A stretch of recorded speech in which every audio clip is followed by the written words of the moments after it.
Okay. We'll just pass it back and forth. Yeah. Phone over here, so. Okay.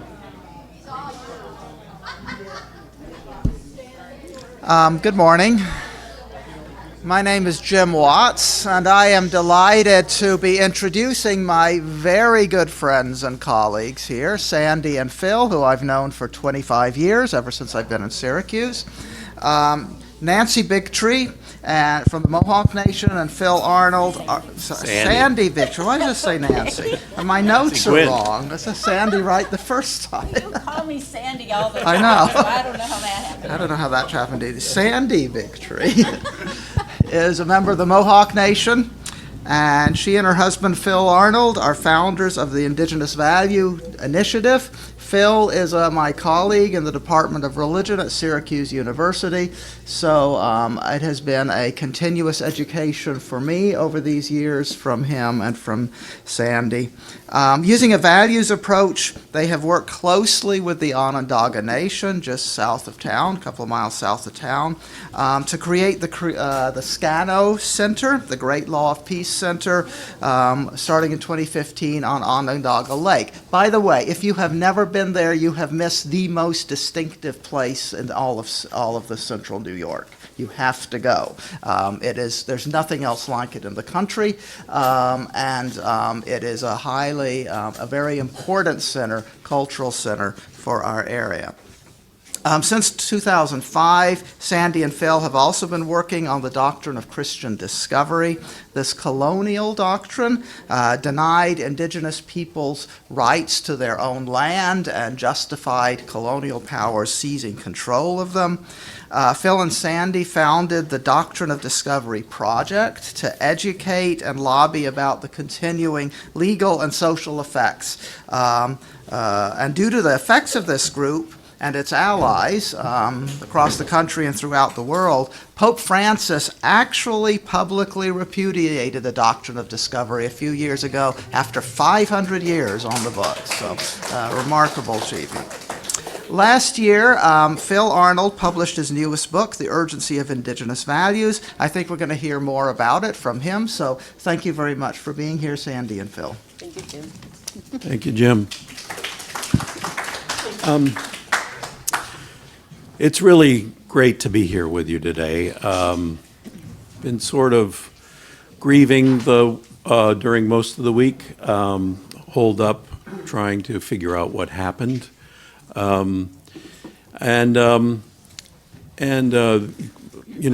worry. I'm very worried this morning. I suspect many of you are as well. We're not here to offer any solace in a way, but to maybe help with an explanation of how this might have happened. But first, we had a conference last December called The Religious Origins of White Supremacy. Here's the book, kind of a giveaway that we had up at Syracuse University. They're free to anyone who wants them. I didn't know how many people would be here, so I apologize. And then also we gave away these small bags, which say Haudenosaunee Roots of Western Democracy. And for those of you who have been to the Scano Center, you'll know that the origins of Western democracy go to Onondaga Lake, which is something most Americans don't know. And I would add, probably the best of American democracy comes out of Onondaga Lake. This kind of radical democratic thinking goes right back to the 17th century. And so we're doing work on that. We're doing a variety of things, as I said, related to the doctrine of Christian discovery. But, looking at just a brief look at the stats, and actually on the way here, we heard them again on the radio, the drive-in. It was white Christians who elected Donald Trump. Okay, all right? So I want that to settle on everybody, because that's then something that we have to grapple with, I think. And I always introduce myself this way. My ancestors literally fell off the Mayflower on the way here to the continent. So, I mean, I'm among the whitest people in the room, right? And so I try to own that. Over 3/4 white men elected Donald Trump. Over 2/3 of white women voted Donald Trump in. 3/4 of Native Americans voted for Donald Trump. Catholics, Protestants, all increased numbers, Latinos, voted for Donald Trump. So what is the legacy of Christianity is one of my questions here, right? What is the legacy of Christianity in this territory, on these lands? Why do these fundamental ideas of Christian superiority, white Christian nationalism and superiority persist? And what can we do about it, right? Maybe that second question is too much, but at least I want us to acknowledge that we have to grapple with the legacy of Christianity. I was raised as a Christian as well. Sandy was raised as a Christian as well. So it's not something that you can just like give up in some way. So that's what I'm grappling with right now. But I would like to hear from you all, actually, on how you're feeling about it, because frankly, it's good to be among good people in this first Sunday after, the election. Maybe some of you have some thoughts about this, but we're also wondering what's next. I'm afraid for the future. I'm afraid for our children and our grandchildren. I'm afraid what this means for the future of the planet, for the environment. Scano, by the way, means peace. It means peace when human beings are in proper relationship to the natural world. So human beings have to acknowledge their relationships to the natural world and how that can be factored into our peace among each other. In conversations with the Onondaga Nation leadership, there's a lot of factors here that make our future look pretty grim in light of this decision. But this is who we are, and we have to deal with that fact, really, the fact of who the United States is in reality. So, I can't put too happy a face on it at this point. But it does follow from one of the reasons we wanted to come to the service is to see kind of where you are with these persistent questions.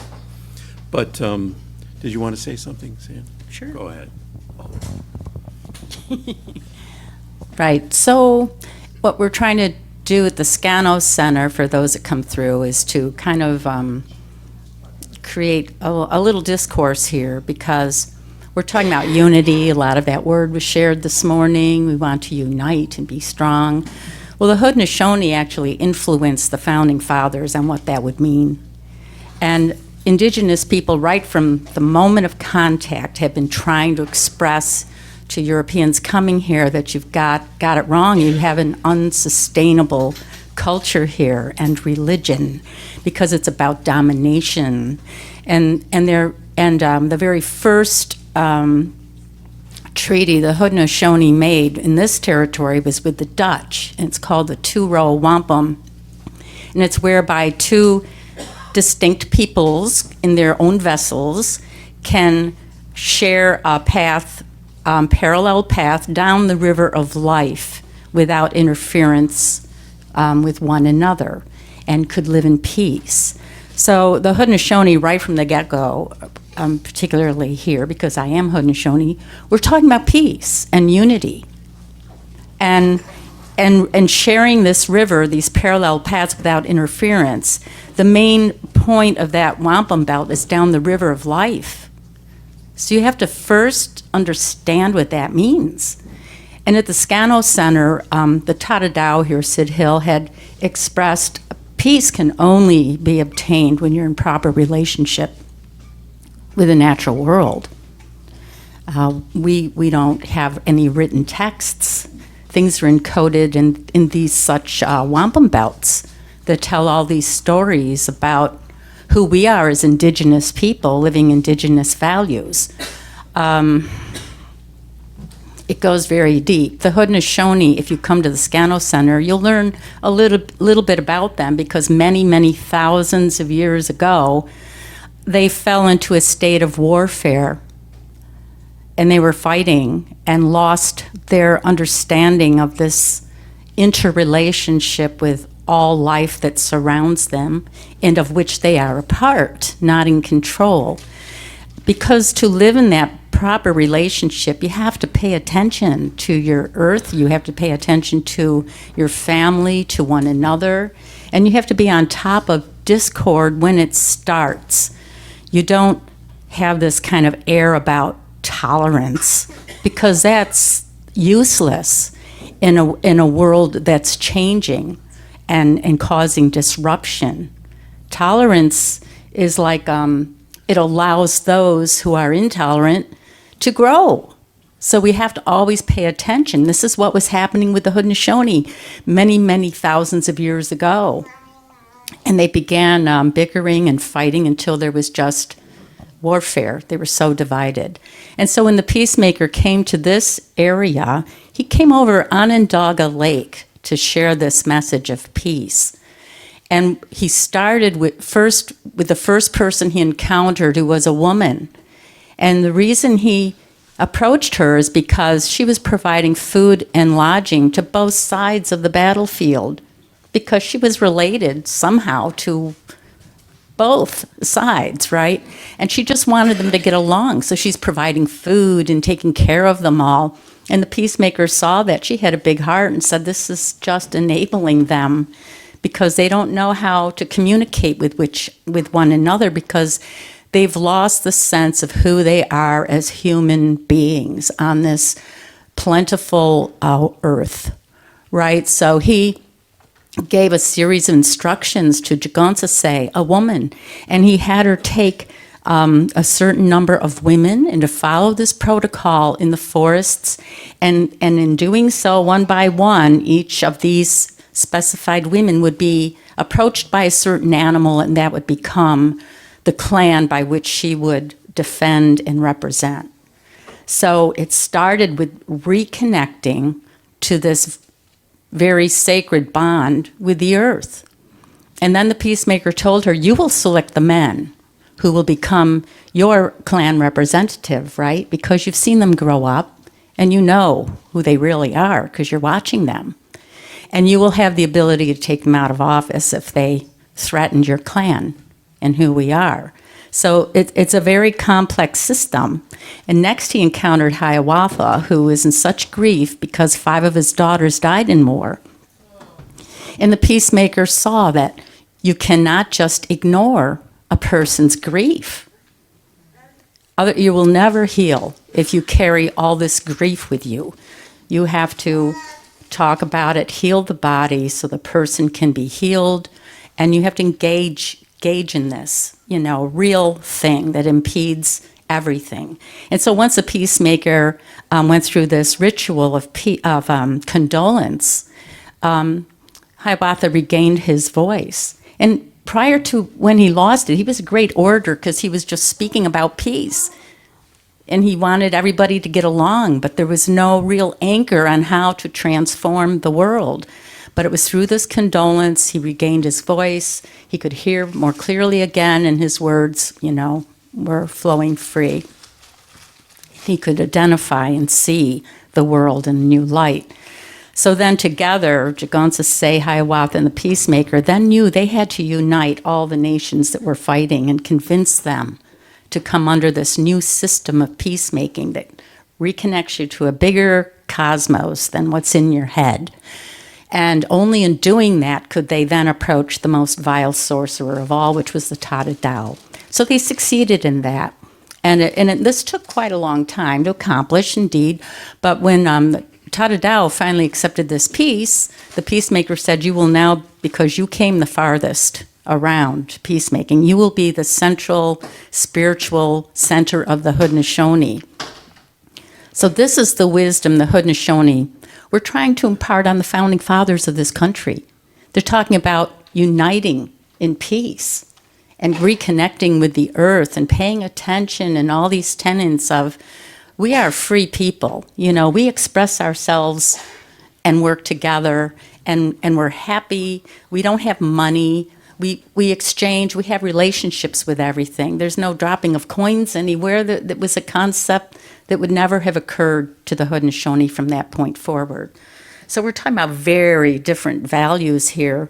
And I have to say that within 30 years of the Jesuits coming into the Northeast woodlands, they wrote these relations, had them published all over Europe, saying they had Christianized all the Huron and Abenaki, and they were now devoted Christians. And it's really not true. That was just propaganda being spread in Europe. And but one of the things they did do, they forced every clan mother and every woman to take an oath of subservience to their husbands in marriage. And it was brutal to make those women who were protecting the earth to have to say those words in front of a priest. And so Christianity was brutally forced on us. And we all need to talk about that, you know, because this all happened to all your relatives in Europe before Christianity even came into your territories. And who is Jesus really about, you know? I think a lot of that's been lost, you know? Just look at the world. But I think I've said enough for a bit here. Yeah, so condolence, I guess, I'll mention this. So condolence is a deep process of raising men and women to leadership among the Haudenosaunee. So what are we talking about here, right? So the Onondaga are one of 575 federally recognized Native American nations in the United States. All of those nations are essentially run by the federal government through what's called the Bureau of Indian Affairs, or the BIA, right? Except probably 3 of the 574. And those 3 are all Haudenosaunee. Now, don't ask me how that happened, because when I ask them, they say leadership, okay? So as you all probably know, having lived here in unceded territory of the Onondaga Nation, the Onondaga are very private people. They're very traditional people. They're fundamentally unlike the Oneida, for example, that are down the road here at Turning Stone Casino, right? So the processes that Sandy's talking about of the Great Law of Peace, raising leaders through condolence, the titles of the Tadadaho and other clan members, chiefs, or Loyani, men of the good mind, as they're called, these all go back thousands of years to Onondaga Lake. So think about that and what that means for us living in this territory. And we feel, along with Andy Major and, Noon, Neighbors of the Onondaga Nation, Indigenous Values Initiative, the Scano Center, that making these critical alliances with Indigenous peoples requires us to think critically about our own past and how we can then complete the job, I guess, of borrowing the Great Law of Peace, those values, to make a more perfect union in the United States, right? So how can we do that? How can we include these radical democratic ideas is not just for people, not just for human beings, but as our colleague Robin Kimmerer says, it's for non-human persons as well. Democracy has to be extended to those non-human persons the living elements of the natural world, the living non-human persons of the natural world that are fundamental for our survival. We just won't make it if we don't include them in our governmental structure. So there are some pieces, like the role of women, the role of the natural world, that the Founding Fathers missed. But because we live in Onondaga Nation territory, we have an opportunity to really increase and develop what democracy really looks like as we move forward. And as Oren Lyons, probably many of you have heard Oren Lyons speak, as he often says, we have to develop values that sustain us. As he says, the earth is going to be fine.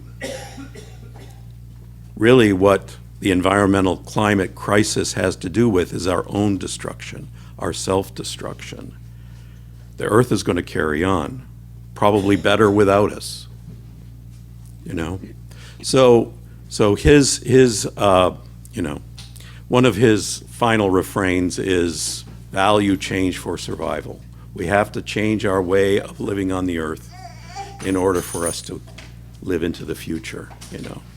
Now, like many of you, I see a lot of gray hair here. You know, maybe that's not the world we're so concerned about, but when you look at children, young people, our own children, we have a responsibility to this as well. So I just urge everybody to investigate this. Really, where we live is profoundly important. And the more I think about it, the more I realize that we have a responsibility to, me as an educator, but we as a community, as a citizenry, have a responsibility for furthering this message of peace that Sandy is talking about, the great law of peace. Onondaga Nation, even though intensely private, intensely mistrustful of Christian and white people, I'll tell you, right? Intensely mistrustful of, you know, other Native people, actually. But that's a longer story. It's But not, and I can say something. okay, about yeah, that. right. Okay. I'm mistrustful for other Native people because 3/4 of Native population voted for Trump. And it's because, you know, of Christianity. Going back to, Boarding schools. no, to the big movement of evangelizing Native people. Billy Graham, it started with him. And it's a huge movement across this country. And when I say, you know, the church transformed our matrilineal line into a patriarchy, forcing women to marry and take a subservient oath to men right from the onset. What was that about? And now we're looking at the news and taking rights away from women today. You know, because women have a deeper link to producing life, I have to say. In our longhouses, they were organized around the women. It would be a clan house.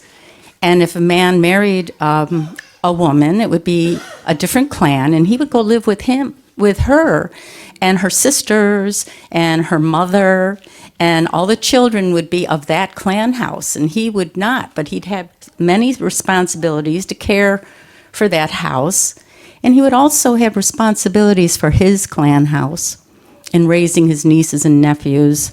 So he had a different position than the women. His was more like inter-clan house, or instead more diplomatic, because he had to think outside the box, you know. So the men had this more diplomatic role, right? And then the women were always advising him about the clan. He was being advised by his mother's clan leader, not his wife. So you've got this, you know, interwoven relational world that was healthy, because it keeps you constantly paying attention to one another, your different clan houses, and your responsibilities kind of are spread over all of them. So it's a much more fulfilling way of living, right? So the BIA governments that every other territory are run by in this nation, in this country, they're patrilineal organized governments. And you may think, well, surely they watch out for the traditional people on their territories and the ceremonies that are taking place. But no, they were set up to work in opposition. And the chiefs that were recognized by the United States in these rather puppet regimes, I'll just say it, they were usually the poor kids that came through boarding school and had their culture just washed from their memory. Then the U.S. could negotiate with the BIA governments over resources and land transactions, and it's really, horrible. And Onondaga kept out of that system. Yes? When did the boarding schools stop?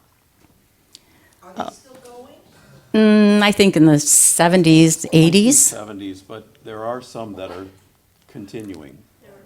I just read something the other day that startled me, Mm-hmm. that I didn't realize there was still boarding schools going. Yeah, our sons, who are lacrosse coaches now, They're not as, intense, but they're still feeding the mind with a whole structure that's antithetical to indigenous thought, But our boys did what here. yeah, our boys went to a boarding school in somewhere in California, Southern California, and taught the children about lacrosse and the values that lacrosse carries. And that was one way that they could reintroduce the children back into their own traditions, is through the game of lacrosse. I forgot to mention, too, that, Onondaga Nation does not have a BIA government.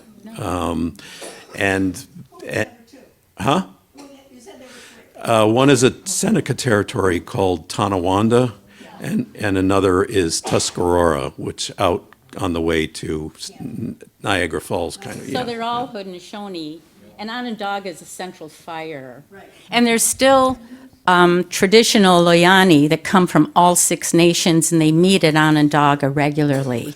But those Loyani are not recognized by the U.S. But they're still working in their territories, trying to, they keep up with ceremonies and language, and they do all that really, the values of who they are. Yeah, so they're traditional people everywhere. So, On the land. But I have a housekeeper who's been taking care of me for 5 or 6 years. And she's Onondaga. She doesn't know anything. Right. Yeah, that's She's right. 30. I keep saying, can't you go back there and learn? it's tough.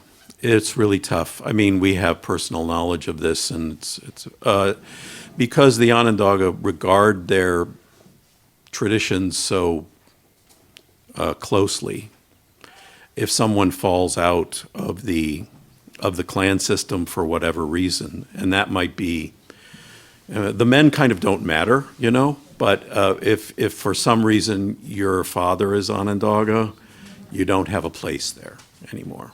Her mother's Onondaga, but her mother died young. Um, And I think It might be boarding schools. There could be a lot of things that are connected to this. It's an ongoing series of traumas, and I it's very complicated to work back through. There were, yes, go ahead. This is a farther back kind of question. I know something about how matrilineal communities in Northern Europe were overtaken by Yeah. patrilineal ones.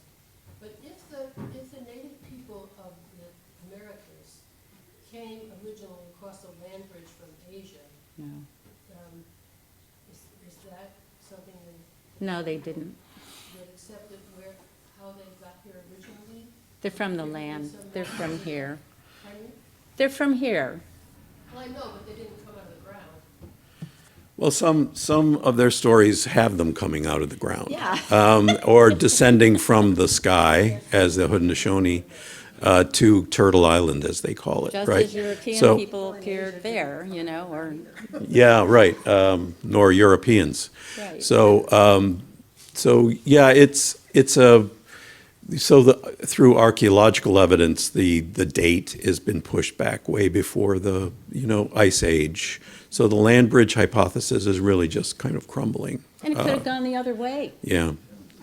So, Nobody knows. yeah, we don't know. That part, And you it know. seems like Where the did more they're everybody come discovering in from? the Amazon, for example, and other places, it's changing that whole landscape. Yeah. And just to validate what you're saying about Christianity, I'm currently listening to a Books on Tape, The History of Christianity by Dr. McCullough.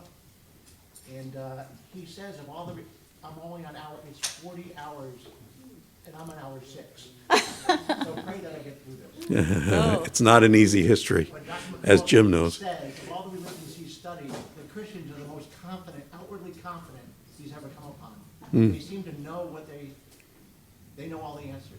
Yeah, yeah, yeah. You had a question, right? Yeah, I did. I heard mixed points on this, and I just wondered what you thought of the land acknowledgement that we do. Because some people think that it's just so pitiful that we do this. It's because we're on this land and we stole the land, and so what in the hell? Well, it's a step Yeah. from being invisible. So, It's symbolically important. I think it's symbolically important, I do. Too. We do it at SU too, and just a step. so, and we're happy to do it, but I had Yes, some people please do say, it. Yeah. This is like, And then but have these conversations. Yes. I will say, so one of the things we did at the conference, and it was really an amazing conference. We're publishing a lot of the papers now. We had a bishops panel, local bishop Lucia, from right down the road here. He's one of the only American bishops that's come out in favor of repudiation way before the Vatican repudiated the doctrine of discovery. Maybe he was the only one for a while.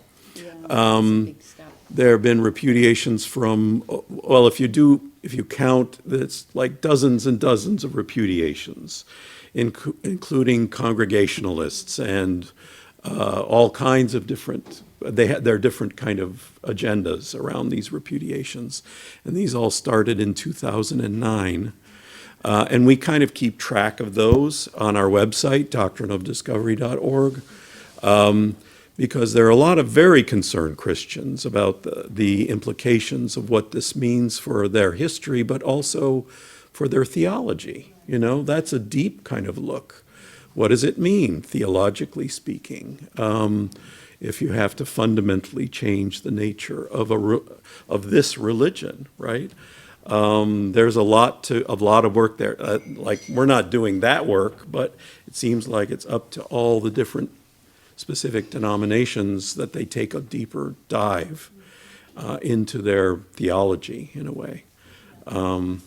We have students that are looking at that as well. So, but yeah, it's so in terms of the land acknowledgement, there are a lot of Native people that say, "Oh, another damn, excuse my language, but another." They wouldn't say that, though. Land acknowledgement, You're saying. You're still on the land, and so on Yep. that point, we're working with Andy Major, who's going to be here next week. We worked together, Sandy and I, with Noon, on what was called, The land rights action. the Onondaga Land Rights and Our Common Future, 20 years ago now. And there was a whole series of talks for the community at Syracuse Stage. We're going to do that again throughout 2025 and 26, starting in March of 2025. So look for that. Yes? So, one of the things I think we've really failed at is our education system on these issues. Well, there's a It's about reason. educating the educators. Is there any initiative for that that's being done? Well, like these speaker series, for example.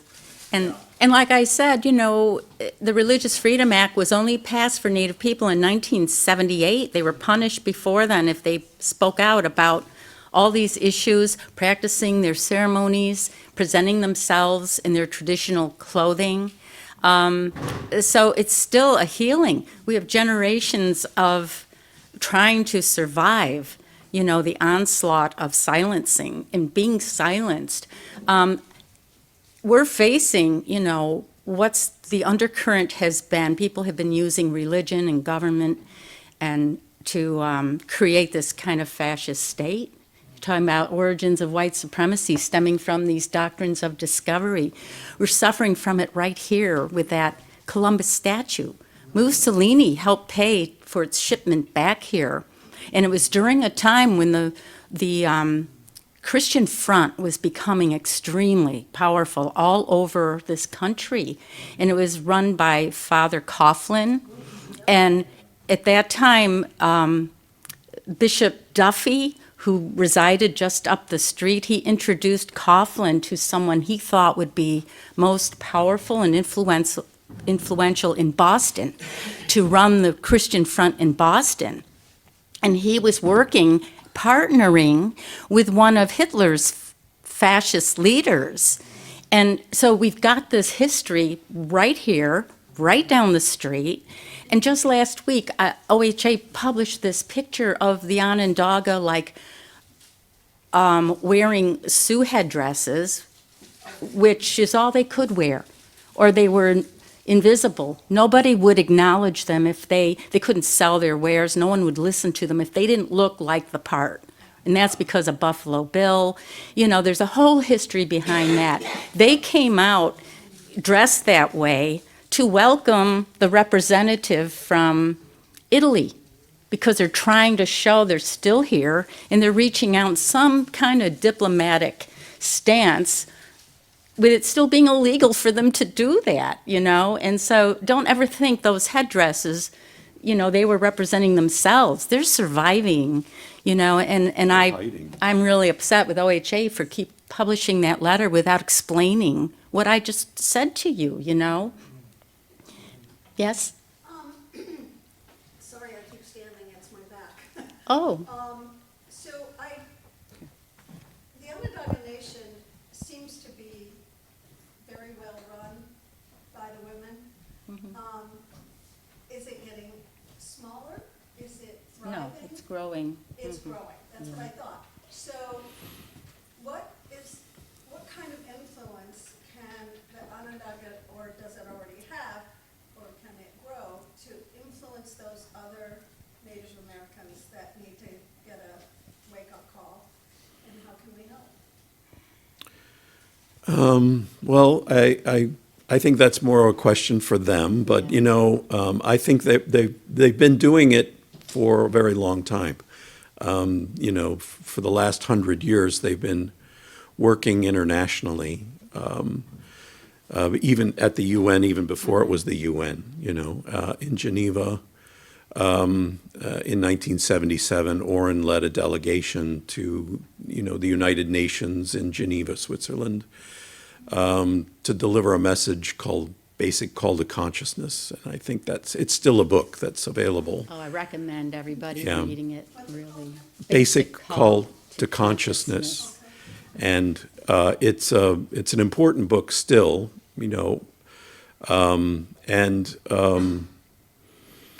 so they've been advocating for sovereignty, which they call, they travel on their own passports. The lacrosse team, the international lacrosse team, travels internationally on their own papers. As far as I know, it's the only indigenous nation in the world that does that.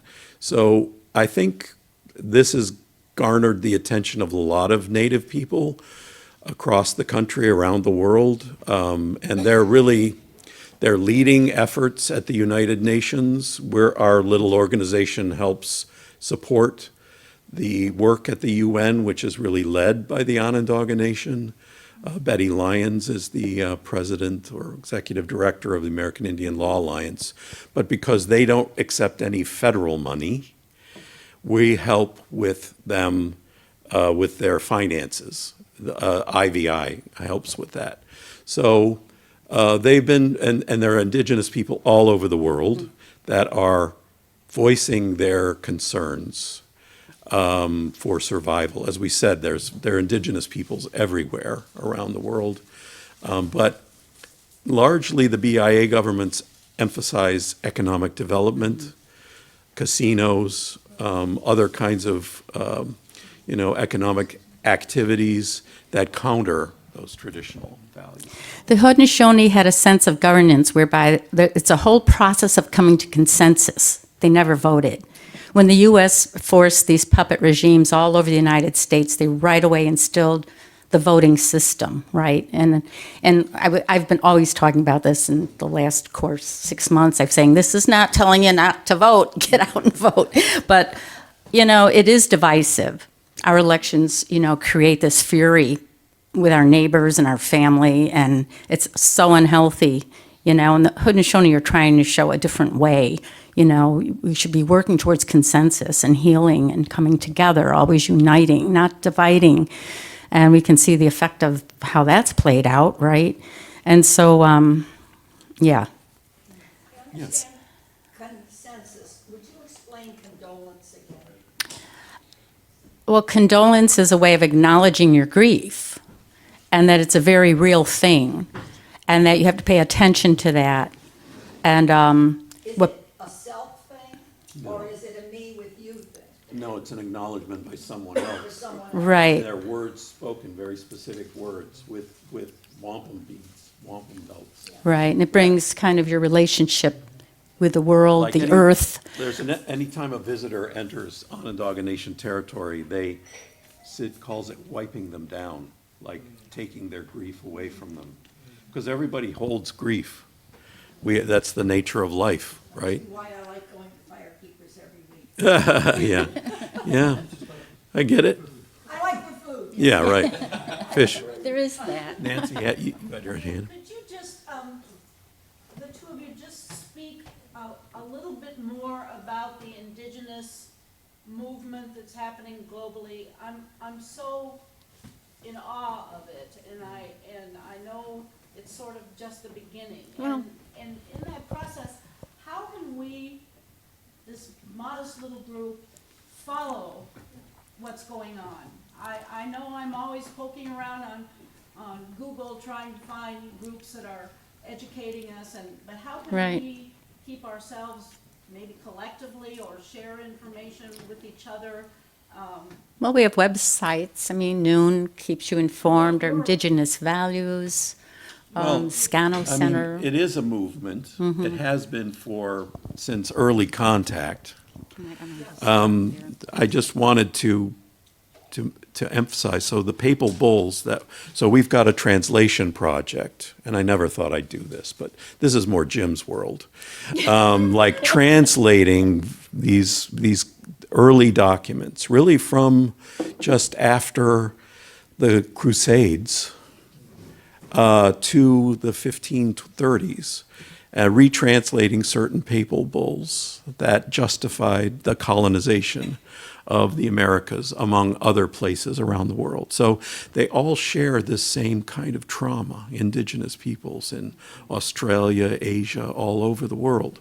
And this is a continuing phenomenon. It's not something that just happened back then. So that's the nature of the movement, I think, at base. But, for example, in 1452, when the Portuguese are raiding West Africa, and the origins of the transatlantic slave trade are justified by the Vatican at that point, they say any Christians who enter the lands of non-Christian people, those lands, the bodies, and all their possessions are to be deeded to the sponsoring monarch and to the church. So this is really a continuation of the Crusades. There's lots more to be said about that, but I won't belabor it. But the thing is, this is the same thing happening now. Because, well, yes, the Jesuits came with the deed to 600 square miles of Onondaga Nation territory in 1656. This is an example of the doctrine of Christian discovery. But now, Ruth Bader Ginsburg in 2005, before she passed away, upheld the doctrine of discovery as a fundamental principle of property law in Sherrill v. Oneida, okay? So This is a fundamental principle of our legal structure of how we adjudicate the buying and selling of property. And this is not something natural, it's something that was created, you know? So this is the unifying trauma, I guess I'd say, because, you know, one thing, Indigenous peoples do diversity very well, okay? Because we're in Onondaga Nation territory. Well, they speak a different language, like 40, 50 miles that way and 50 miles that way, right? Any way you go. There are all these different people that live on the land differently, fundamentally differently, and they know how to treat those people with respect, okay? So, but ironically, we don't do diversity very well, in a way, so. I just have to tell you, we have a visitor here from Spain, and she came over here on a Fulbright scholarship, and she's doing her work on the Haudenosaunee's influence to the women's rights movement in Europe. And she's given us, leads, these texts that were previously just written in French about this orator who was Huron, Wyandotte, and he was traveling to Europe in the 1600s, talking about what the Haudenosaunee are talking about, making peace, being peaceful.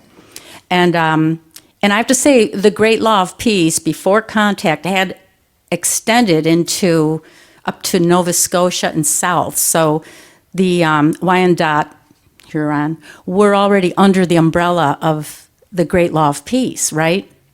So this speaker, Gondialunk, was traveling with this French Baron La Hontan to Spain and speaking to all these intellectuals about religion, law, marriage, that's about it, government, And they'd never heard anything like it before. And so many scholars today are beginning to, follow these dialogues that were taking place in Europe, and they're attributing the whole Enlightenment to this new way of thinking. So this is the work she's doing because it transforms Europe too, into pre-Christian existence as indigenous people. So it is spreading all over the world, and the information is getting exciting in the work that people are doing. I'm watching the clock a little bit, and I make a personal commitment to make sure our information from these two wonderful people continues to be shared. We'll find a way. I see Jim nodding over there. There's so much to learn. It's a time when we need to learn. And so we need to learn and listen and speak about condolence and speak about and paying attention. So It gives us hope. I think Good. It does give us That's hope. good. It does give us hope. Yeah, not, You've given at least me some hope. well, and you give me hope, too. Yes, Thank you saying for that. Thank you. You have a very enlightening podcast series that I've been listening to. Oh, yeah.